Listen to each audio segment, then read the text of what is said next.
So this video regards funguses. My name is Erik Johnson, a veterinarian in Marietta, Georgia, with a specialty in fish health. This is a video in the 20-step series to help you figure out what's going on with your fish. And this is the fungus video. It's kind of an important step. It brings up the fact that a lot of times what you're looking at when you see fungus is not actually fungus. When you see cottonmouth, for example, sometimes when you see patchy white areas on the fish, what you're actually looking at is columnaris bacteria. They respond to different things than funguses do. We'll talk about that in the bacterial video, which I think preceded this one. Funguses are kind of a non sequitur because funguses happen when a fish has very little or no immune system. Funguses also happen in water that is quite cold. There's only one fungus that affects koi and goldfish that works in warm water, and it works in very warm water. It's called Branchiomyces. It's a gill fungus. When you see fish dying and you get them out of the water, and they're not quite dead yet, you'll see the gills are eaten up with white areas, white to sometimes greenish areas, depending on whether there's algae in the water. And if the water's quite warm, then by default, that's going to be Branchiomyces, a warm water fungus. It's a pain. Typically, I've managed that with, well, you can manage it with methylene blue, but it's also good to manage it with formalin. Actually works pretty well.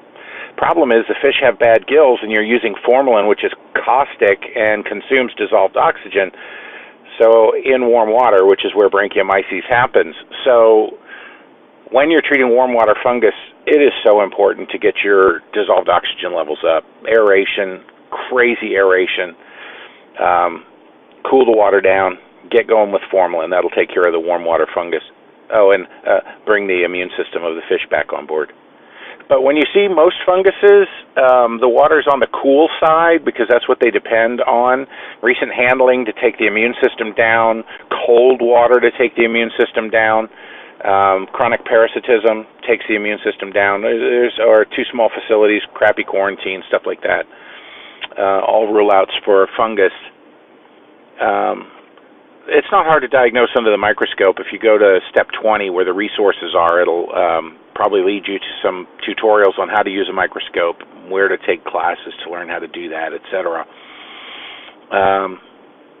But back to fungus, the key element there is get water up into the mid to high 70s and bring the fish's immune system back on board.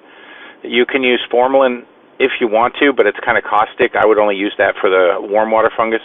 Methylene blue, Mardel Clout is nice because it's got stains in it that will kill the fungus, or don't kill the fungus at all.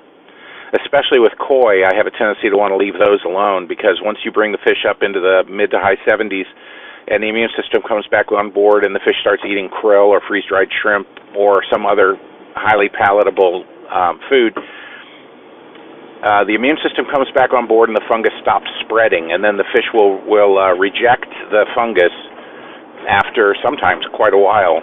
But the patches don't spread and the fish is eventually fungus-free. I think people have a tendency to get overboard on fungus treatments and expect the fungus to clear overnight, which it isn't going to do.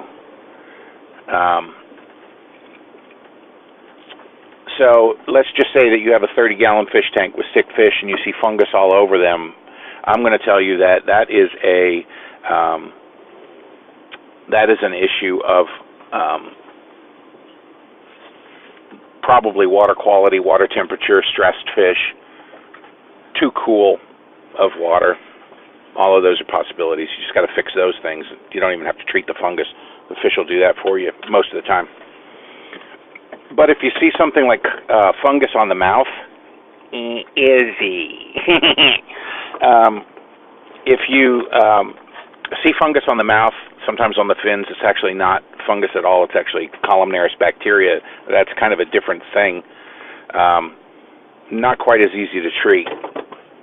But we'll talk about that in the bacterial section. There probably will also at some point be a video on fin and tail rot, mouth rot, columnaris bacteria, cotton wool disease, that sort of thing. So fungus, improve the water quality, improve the fish's immune system.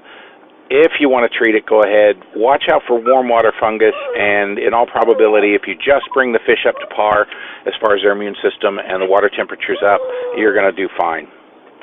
Izzy wants to get out of the car.